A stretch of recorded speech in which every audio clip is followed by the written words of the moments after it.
So I'm very, very happy to introduce our next speaker. So Mélanie Couture is an occupational therapist and a professor in rehabilitation sciences. She's a researcher at the Centre hospitalier universitaire de Sherbrooke et à l'Institut universitaire en déficience intellectuelle et troubles du spectre de l'autisme. She's also co-director of the Transforming Autism Care Consortium, and her work focuses on improving quality of life and social participation for autistic adults, including workplace inclusion, housing, and service pathways. So today she's going to be talking about transitioning to adulthood. Thank you, Mélanie. Hello, everyone. So this is a topic that I usually present in French. So I hope, bear with me if I sometimes looking for some words, because I've been talking about this in French most of my life, so now I have to switch and find my English words. So I'm very happy to be here with you. The topic or the slides that I'll be presenting this afternoon are threefold. So the first part is also was inspired by another talk that we gave at, I have to read the name of that talk, just to make sure I'm saying it properly.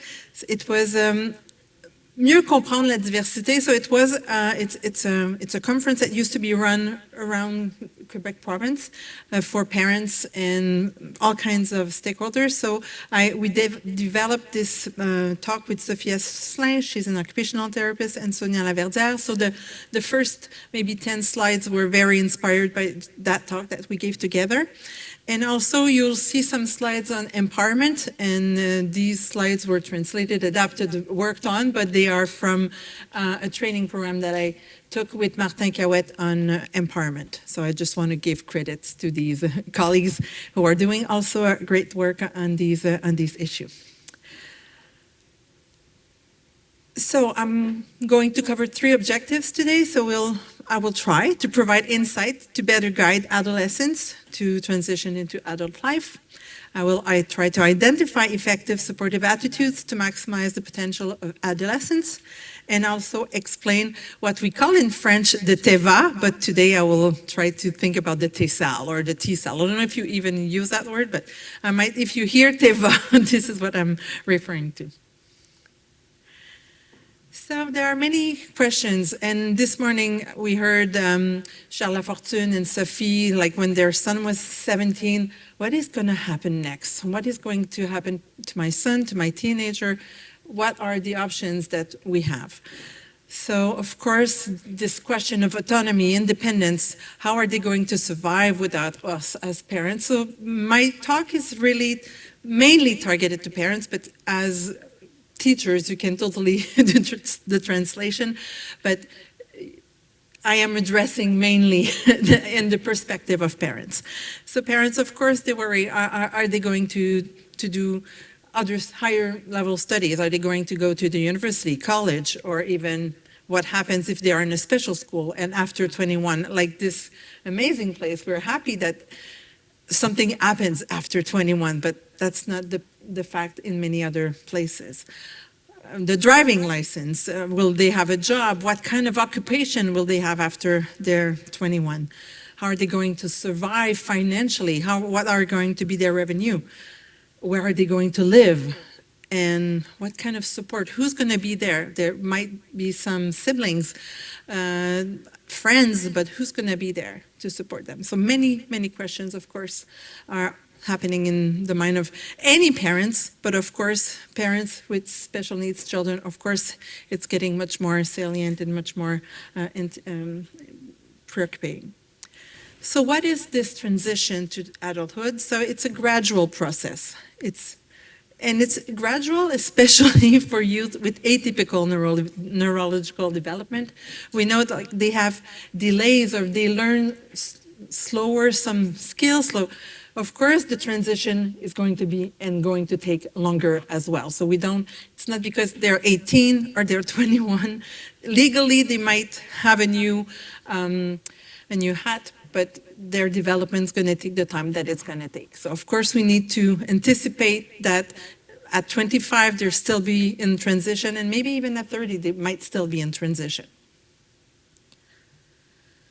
And what does that mean to be in transition? We say it's leaving the comfort zone, being with at the school that you've known for a long time, with your family. So now you're going to go out. You're getting out of your own shell. So it's really like getting off the boundaries, exploring, finding your real self, your true self as a teenager. And it's, as a parent, is letting that person become. That can be definitely challenging. So how can we support or foster these, this becoming of transitioning to adulthood?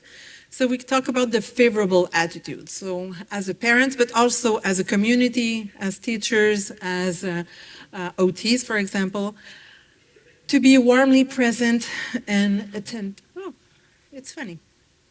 It's on my slide. It's showing one by one, but then you see it all. It's fine. It's just I am seeing only one, and you see all my list. I'm sorry. I just need to adapt to the situation. So be warmly present and attentive. So really listening, making sure you're there for the teenager. Use positive and encouraging languages. You can do it. It's okay to explore. You can fail, but it's okay also to find out what you like, what you're good at. Highlight successes, strengths, skills, and talents. So really helping them. We talked this morning, like finding who you are. It's something that's important for every teenagers, but those with special needs, finding out where they're really good at, what's the niche of their expertise, of their passions. It's really important to be able to highlight it, to celebrate it, but also remember that that's something that you could use as a leverage for a job, for some work or some bénévolat, free work, I don't know what's the word, but volunteering, thank you. Also, one important thing that we see as parents is the possibility or the importance of giving responsibilities. So not overprotecting, but really letting them experience, take new chores, making sure that they are learning how to do the dishes, so everything that's related to autonomy, taking care of themselves, taking care of a house or an apartment is really important, that they learn these skills at home, or they can experience it, and also it can be a shared responsibility with some of the education or some classes. Also, of course, encourage the expression of feelings and emotion, involve the adolescent and encourage their initiative. So whenever you see that there's a little spark, that some interests are showing, really trying to embrace it, support them, and letting them experience in that direction. Encourage making choices and developing autonomy. So making choices, we'll talk about it a little bit more too, and when it's about empowerment, but that's an important piece, to let them experience, but also make their own choices. It might be a disaster, but it's okay to learn to make mistakes. It's okay to learn to reshape and reorient and learn from this. And as I mentioned, allow room for mistakes. It's really important. I've made tons of mistakes, and I'm still a parent, and I'm still a professor, and we all learn while we make mistakes. So, yeah, so you have it twice. You have a hard time hearing me. I'll make sure, thank you for letting me know. Let's see, is this any better for you? Thank you. All right, I'll make sure I'm not moving too much. So we talked about taking initiative. So it can be like if they want to experiment a new class, if they want to learn singing, if they want to play hockey. So it can, any types of initiatives. It can be in the home, in the house, whatever they want to experience. You cherish these initiatives, allowing making choices, and then that allows them to make decisions. And that's somewhere often we see that we make decisions for them, and there are not that many, there's not a lot of room for making decisions. Helping them adjusting in action, so allowing to adapt, change, reorganize, going a step backward and reorienting is important in terms of the types of decision that they can make, and then allowing for solving those problems. So making sure that we give them the skills to think about it and make sure that you can and manage to solve certain problems by setting up goals, making sure that this is where I want to go, this is what I want to try, and then to experiment and exercise their own rights. So really, this is a very important period to experiment and exercise these rules while they still have a safety net. Parents are still there, teachers are still there, so it's a nice moment to experiment. Am I moving? Is that okay? The sound? Okay. So it's really an important time to experiment this type of skills of making decision and experimenting.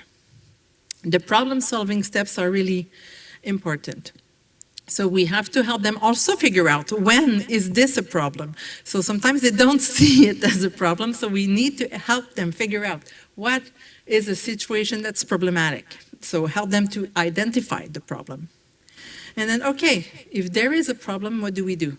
So we take a pause, we explore, we analyze, we think about it, and then we explore the solution. So that's often we want to give the solutions to the students or to our children. So it's really, let's make a list. What's possible around here? What can we do? How can we solve this problem?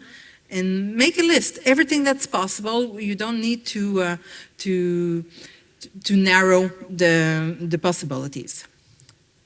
And then they choose the best one, not us. They choose their best solution, and they experience it, so they act on it, and then we'll see what happens, and then we go back and we explore another solution if it didn't work, but we let them try, we let them explore, we let them see what happens, and there might be consequences, so we try to, that's our role as parents, as educators, as making sure that the environment is safe, that we give some guidelines, un carré de sable, we give them boundaries for what's acceptable in terms of solutions or experimentation that they can do, but we let them play on it.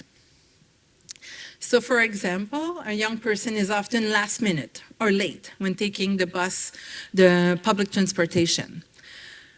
So we'll try to get on more of a coaching type of approach and remind your teen to pause and take a moment to think about the solution. So what can you do? If you're always like, every morning it's the same thing, I tend to yell at you, you're unhappy, we're like, it's not working. So there's, I see, or do you see? What do you see is the problem here? Oh, maybe last minute. Okay, that's good. Let's see, what can we do about this?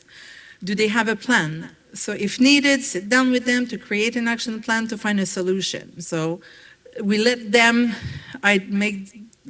find ideas. What could you do? What's possible to do and change? Maybe I should get up 15 minutes earlier. Well, maybe I should prepare my lunch bag the night before, which gives me more time in the morning.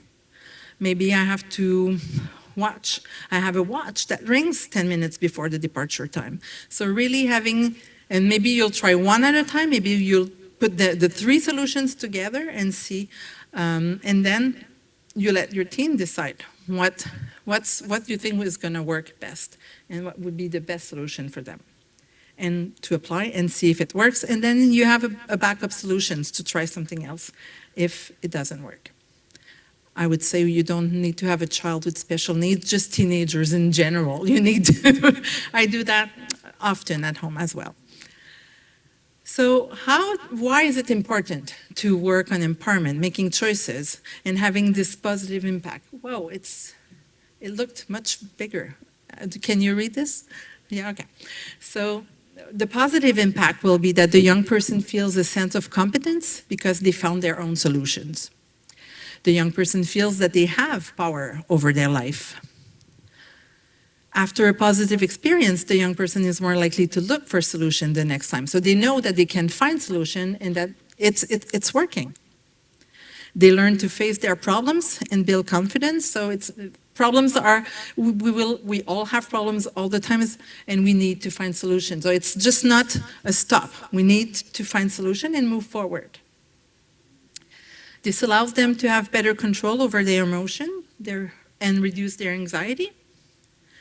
And parents then become allies in the solution rather than part of the problem. So I don't need to yell anymore because we found solutions together and it works. And I'm an ally, and I just remind, maybe I'll say, are you wearing your watch? So I will just remind the solution. So I'll be a support, but I will not be the problem myself. And in the long term, this fosters communication, trust in the parent, and a stronger relationship. So really, they know we are an ally, and we will help them become confident, and we're not just going to be either the overprotective parent or that person that is, I will say, the yelling parent or the unhappy that just gives les consequences. And this is a great opportunity to highlight your young person's abilities, and that's where we want to see and highlight those skills that they are good at. So the empowerment support acknowledges and considers the other's perspective, even when it diverges from one's own. So really what we're trying to shift here is really their perspectives, our children's perspective, our teens' perspective is, as we saw the theory of mind earlier, we also need, as parents, to put our theory of mind hat and see how do they perceive the situation, and that their perception is just as good as our own, and then they're most probably going to be different, but we need to acknowledge that they have their own perspective and how we're going to manage this. We want to encourage and support autonomous initiatives. Again, this autonomy and empowerment is absolutely fundamental. So this is what we want to use and to do as parents, but also as educators. Offers developmentally appropriate optimal challenges. And that's a place where we often see parents that do not agree on what's a developmentally appropriate challenge. A parent might find that their son is ready to go and drive. The other parent, no way, is not going to go for the driver's license yet, even though the teenager might be, yes, I'm so ready, but then the parents do not agree. So really managing and finding a balance where we think it's a developmentally appropriate challenge is often an area that's not so easy to have everybody agree on what's a good developmental challenge. And limits the use of psychologically controlling strategy. We'll see a few examples, but it's really like not to punish when they fail, or not trying to control whenever they're upset, or really trying to mostly support and not just. I was just going to say I'll give you an example in the next slide. Yeah. So what are the foreign elements to include when we want to do empowering interactions? So usually we'll try to provide a rationale for our request, explain the reason or the value or the task to be completed. So really trying to, this is why we think it's important for you in your development. This is why I think it's a nice challenge for you, because we're going to go and experience. You're going to gain that experience, or you will try, at least we'll explore some of your new interests. We also want to offer choices in how the task can be carried out. And that's something as parents all the time, but I would say also as a couple, sometimes in a kitchen, for example, there's only one way how to cut the carrots in a salad or in a spaghetti sauce. So you need to be like flexible. It's like if what's important is to cut the vegetable, then just it's okay, there are many ways, and then it's still going to taste good. So at least offer choices and try not to be so controlling on how things need to be done and how things need to happen. I would also say show empathy towards the other's perspective, acknowledge and accept the other's thoughts and feelings, whatever they may be. So really, like, someone can be devastated because of a very small failure. We accept, we embrace, we support. So it's okay to have different perspective and emotions and feelings towards different success. And again, I was mentioning earlier, avoid the psychologically controlling expressions and strategies such as you must, you have to, this is important. The threats and the reward and the guilt-inducing remarks such as if you don't do this, you're never gonna is really not a positive attitude. So really try to reframe, reshape, and foster positive attitudes instead, and you're going to gain this, you're going to get better at, it's okay too. So really rephrasing and avoiding this, this type of comments. We're coming back. I don't know, sometimes it seems like the animations are funny. They were not doing that on my computer, I can tell you. So again, give the young persons opportunities to experiment according to their taste and their interests, as I mentioned. Offer experiences based on the knowledge you have of your young person. So really try to see, like, based on what you've been to one museum, they loved it. Okay, let's expand and see what type of other museum or something similar but a bit different that will also broaden and expand their interest. Assess the risk factor associated with this new experience. So what, are there any, they want to go sleep over to their new friends. You don't know the family, maybe not so well. So what are the risks of this new experience? Going to a new sleepover to this new family, what could happen? And how can you mitigate these certain risks that you anticipate? Adjust the expectations according to the young person's experience and abilities in order to highlight the positive aspects. So really trying to see what's their next level, again, that developmentally appropriate, and see like the progressions, like they were here, now we're moving there, and really acknowledge that they're moving forward, that they are getting new skills and getting, that they are evolving and developing. And of course, every new experience will add tools to their toolbox. So it's really to foster this box of experiences on which they will be able to build their confidence, but also experiment and maybe make some choices for their future in terms of activities that they might do as a work, but also as a leisure or maybe as a volunteer. So this message for you parents is really finding the right balance, avoiding the overprotection.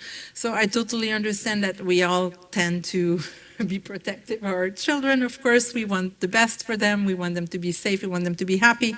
However, to build a strong long-term relationship, it is important to truly listen, make room for communication, and take into account who your young person is, their motivation, their interests and passion. It's really like making sure you know them, but they also know themselves. So really that there is a shared, these information are shared and that they can be communicated and then they be supported. The young person may feel fear or worry about their future, of course. Every teenager wonders what's going to happen to them. And expressing these concerns and questions to an attentive adult can be very helpful.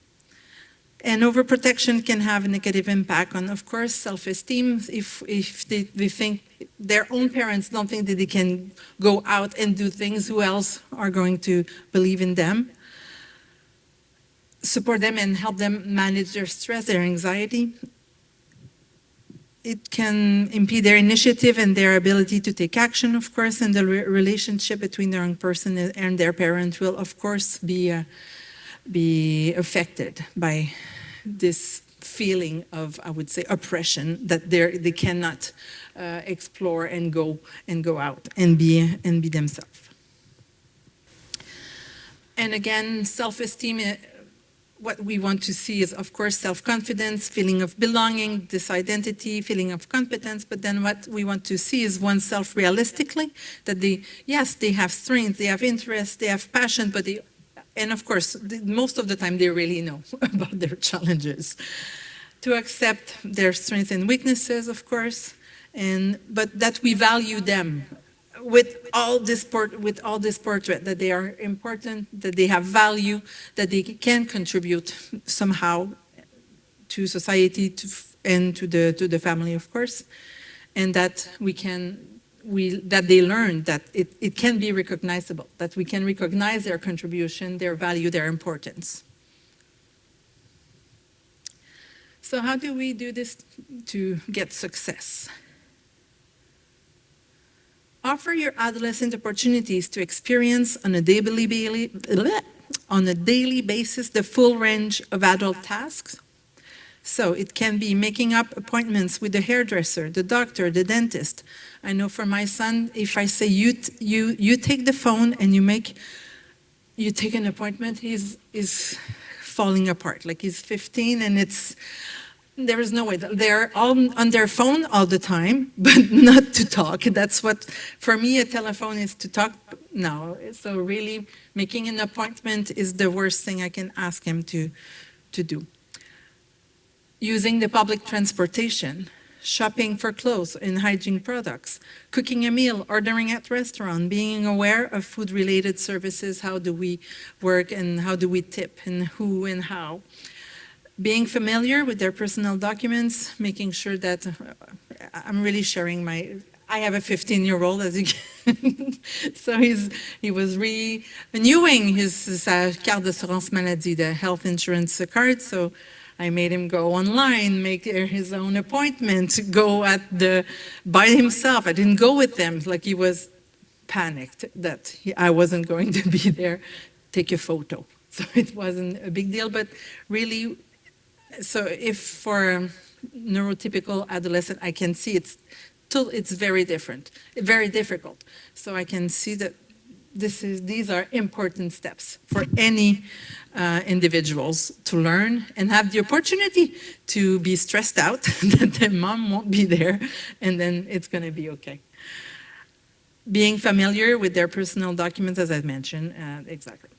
So a young person needs to feel concerned by this topic in order to develop a sense of responsibility and gradually build their skills. So yeah, he made his appointment, we received the card, but then it remained on the desk for weeks. Like the new card, the envelope wasn't open, it wasn't in his wallet, so like once a week. I think you received some mail. Do you think it's important that you open it? So yeah, so we need every single steps need to be teach and experiment and see why it's important. So am I good? Yeah, okay, perfect. Exactly half time, half presentation. I couldn't do better. So I gave you like the overview of why it's important, how we can do this transition, how we can support it. Then there is this document that exists that was developed by le ministère de l'Éducation, the government Ministry of Education. I mentioned the TEVA, the Transition École-Vie Active. In English, we call it the transition from school to active life. So it's really a process that's there for schools, for families, and it's very formal. You have all kinds of documents, so you can it exists in French and English, so I strongly advise you to go and see this document, and we'll go through the different section, and then we'll talk about how can we work on the TEVA or the TESAL. So what is this TESAL process? It's a long-term planning, so it varies but for example, in the States, they talk that we should start thinking about TESAL at 12 years old, you start to think about it. In Canada, in general, I hear more like 14. Most of the time, it's really more like 16 that it really happens. But like, there's no formal way. We can start thinking about it fairly early. That would be my my advice. Then it's a coordinated, and it's really finding a youth life plan. What does this person, teenager, want to do in life? It's collaborative because it involves all kinds of partners. It involves the school, it involves the parents, the youth himself or herself, of course. It can involve the healthcare sector, it can involve the community organization. It takes into account the youth's needs, the abilities, the areas of interest, and it defines the actions to be carried out by the partners that support the achievement of the youth life project. So it's this coordinated effort to see and explore. And so we'll see the different steps and how to accomplish this. So who is the TESA process for? So it's for every young people who attend a secondary school who have a disability resulting in a significant and persistent impairment and who have major adaptation or learning difficulties. We often talk about, en français, les élèves IU-DI-TSA usually are covered or could benefit from a TEVA or TESA process. And who is responsible to initiate the TESA process? So because it's a document from the Ministère de l'Éducation, it's in the mandate of the school to organize, think about the transition process. So it's the school system administrators, their members, and the school team that are responsible to initiate and plan it and organize it. So what is, I should say, the general objective of the transition process is to strengthen the youth preparation for the transition to independent adult living. So who is involved? So what the area that are covered is considering all life domains through a personalized approach to define the youth's life project. So it's really exploring the interest, their leisure, what they do in the community, what types of housing. So it's really projecting. So at the beginning, you're in this exploration of the dreams of what that young person wish in life. And then we're not in the possible, we are in the wish list. What would be your best life? And then the goal is to make sure that the youth experience many positive experiences. So it's really exploring, developing this range of skills and competence. Reassuring the youth and the family about the future. So really it's to reduce anxiety, the inactivity and the isolation. So it's really to pre-plan and see what's coming next and what are the options and what are the possibilities. And ensure a continuum of services through collaboration among the different partners. So really the school, health, community, and the work. So what are the options from all the partners? What's possible and what types of support can we provide during the transition and what could happen next? So again, it's trying to identify this life plan by exploring the social network, who's involved, who does that family has around, do they have company holders that maybe they will hire their nephew or their son? Are they aware of the public transportation? What about the driving license? So the transportation piece, the leisure activities. What does he like? What is he involved in? The participation in the community. So what are their actual activities and what's expected, or what would they like in the future? And exploring the possibilities on this continuum of vocational, occupational type of activities. As I mentioned, who are the TESA partners? So of course, the high school staff is of primary importance. The teachers and the work counselor, les orientations, les conseillers en orientation. work counselors?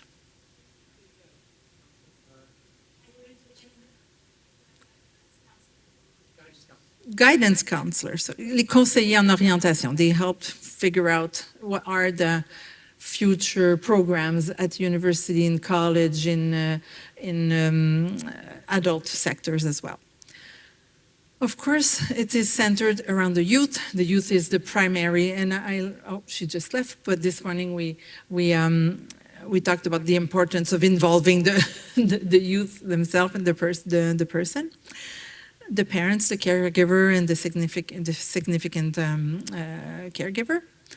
The health network also, like everyone, so sometimes you might have some special educators from les programmes du autism program can be involved as well. The CLSC, the social worker, so the health networks should totally be involved. The employment network, so I don't know if you're familiar, in French we have this les CEMO. Les CEMO are a community organization that are widespread in communities but are supported or financed by le ministère de l'Emploi. So they have all kinds of amazing programs to support youth. And so we'll come back to les CEMO et les centres jeunesse et les clés. So there are many useful partners in the employment network and community organization as well. We heard about Autisme Sans Limite on Estrie. We have Autisme Estrie. There are all types of community organizations that are very involved and supportive of this transition. And of course, for some, there are the possibility of post-secondary institutions, so we should not think about college and university, of course, for some of the autistic youth. So what is my role as a parent in this TESAL process? So parents play a key supportive role as their youth defines and identifies their life project in collaboration with the partners. So one of the key roles is to engage the youth in these reflections.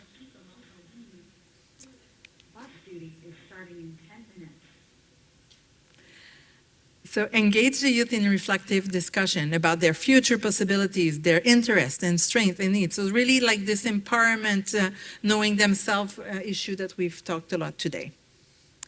Accompany the youth in their exploration, for example, by providing responsibility. We've mentioned that earlier, being involved in the house, in selecting how things with the family, the social activities that they want to do with their siblings or with you, and fostering the peer interaction, accepting to let them go and have that sleepover with their friends, or accepting that some friends are coming over as well.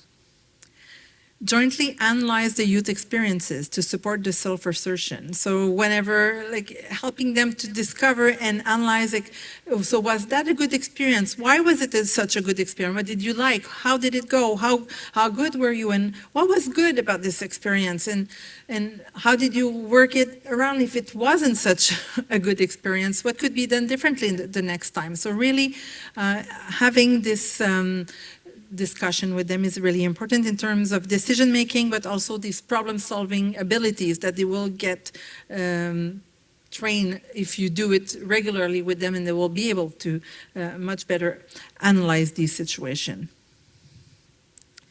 Collaborate in transition planning with partners. So really one of the roles is certainly to be involved, support. I would say knock on doors if it's not happening, making sure that it's known that you know it should be happening, and that making sure that this is planned, or that it will be planned very soon. Actively contribute by informing partners of the youth's meaningful experiences. So really sharing this information, making sure the youth is sharing it. If not, making sure this information is shared.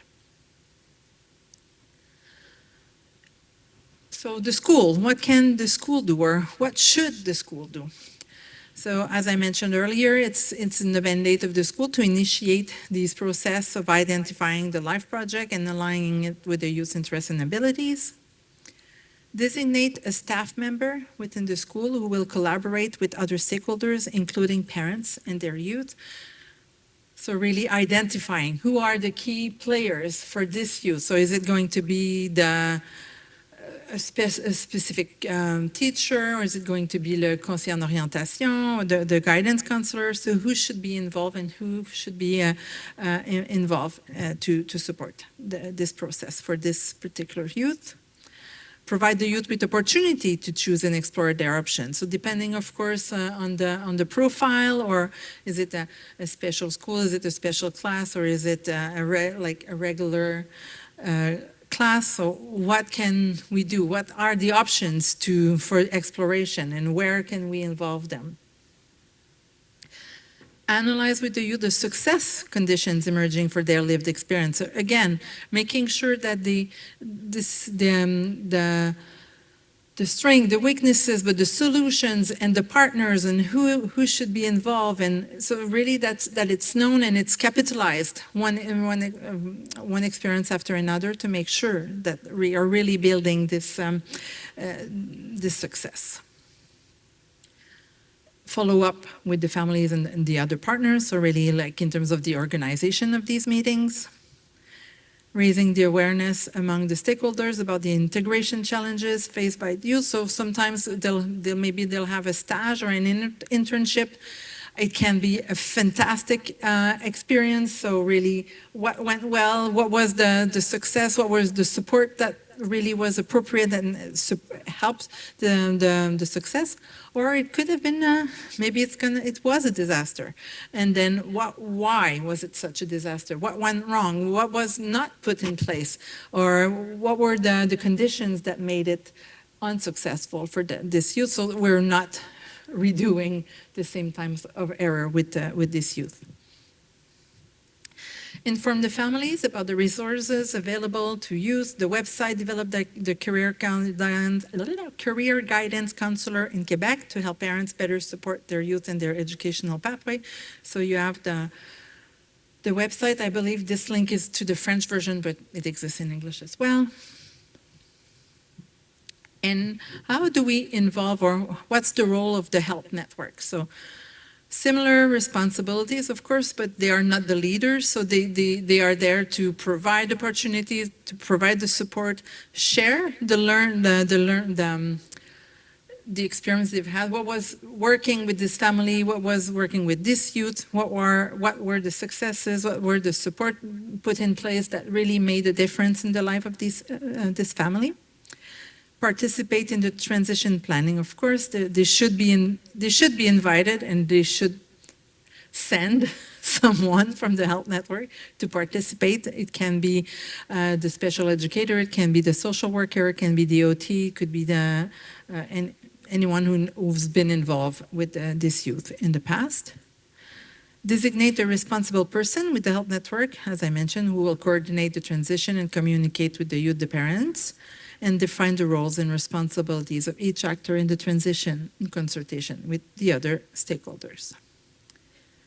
And what are the roles of the other partners? So, of course, it can be the community. So, Autisme Sans Limites is one good example. But as I mentioned, the community organization, les CEMO, I don't see a perfect translation. So, it's really the work community organization, as I mentioned, sponsored or under the Ministry of Work and Employment. So their role can be to complement the support provided by the school, the health and network, that is to contribute to improving the service of the continuum of services. So they often will provide, they can help find internship, they can help find a job placement for a summer, they can help do some of the assessment related to the interest, providing a conseiller en orientation or guidance counselor. So they have all kinds of resources that are totally at the service of the TESA. Participate in the transition process when support is deemed necessary, and collaborate with the designated coordinators. So really, these are important players and partners to know. So usually, as I mentioned, the first year usually, and then it can be at 14, 15, or 16, it depends a little bit, but it usually is at it needs more than 3 years, most of the time, to be able to implement something. So the first year is what they call the exploration phase, really more like doing questionnaires on your interests and your roles and your life dreams. And so it's really this exploration phase where there's no limit. You really, what would you love to do, and what are your strengths and weaknesses? And then the intermediate years, or the personalization phase, is really like the experimenting phase. So you go and do an internship, you go have a job placement, you go do some volunteering work, you do some visits, you explore. So it's really the exploration, personalization phase. And then in the last year, usually you have a more precise plan of what's going to be next. Is it going to college? Is it going to a professional program, les DEP in French, like the short, more manual type of work? Or is it going to be, and then we'll talk about the crisis around atelier or sheltered work that we can talk about. So, as I mentioned, just differently, like the first year, the preparation phase is really the data collection and analysis. So I'm not gonna go in detail, just so really it's getting to know the youth and what they like, what their strengths, their weaknesses, their interests, their passion. That's the collection and analysis phase. And then the planning. So what do we need to put in place to develop these skills, to provide the exploration of these new interests? So what can be done? And then the carrying out is really acting on it, doing it, making sure that we have methods to document what's working, what's not working, what's best, and what's providing success. And really, there is a review phase and analyzing the situation and making sure that we have a proper plan for the future. So what are the options? Of course, at the one end, we have the competitive employment, the regular employment. And to get there, sometimes it will be a DEP or a further training or going to university or other stuff. But then there are all kinds of, we used to talk about, and then if I was going to redo this, I wouldn't put it on a continuum anymore. I would put it more like as a star. Like this is not, we shouldn't see it as maybe like better and not as good. It's not how we should conceive this at all. It's really like, how do you get to be happy and contribute and be satisfied with your occupation during the day or during your life? So of course, it can be seen like, so there are the day centers where usually it's more like occupational, there is no pay, it's more like finding of activities that are meaningful, that are giving significance to someone's life. Lots of socialization are usually happening in these types of services. So that's one option. So usually in the ministry, they talk, the first two ones, they talk about the life project, the community life project, whereas there is this other continuum that's more related to the social professional, that's closer or looking more like the regular, or what we call the employment with competitive and a salary, for example. So there are different options, and of course, currently this is a very hot topic in terms of, and I totally agree that everybody should be paid for any work that's done. So that's not to address this, but of course, we currently, this is not what's happening. So I can only talk about currently, this is not what's happening, but there are different options in terms of what's, I would say more like in terms of the salary. So having a salary is one way, and then all others types of salary in the middle. So I've done a project with in Estrie, at Sherbrooke. We have the Défi Polytech. So it's a big company that's hiring people with all kinds of limitations, and they are totally paid, but they have there are subsidies to compensate for some of the productivity of their employees. So that's one type of options that is not on this precisely on this continuum. So there are other models that do exist in terms of options for youth who may not find the competitive employment or the competitive enterprise realistic, but there are also different options that are possible. And then, of course, they bring other ethical questions, of course, in terms of how we support them and how we recognize their contribution to society. But this is a very long and complex topic, so we decide if we want to talk about this today or not. But I was going to just more like how do we move and find a life project. So I will not address this more than highlighting that this is a complex situation to address.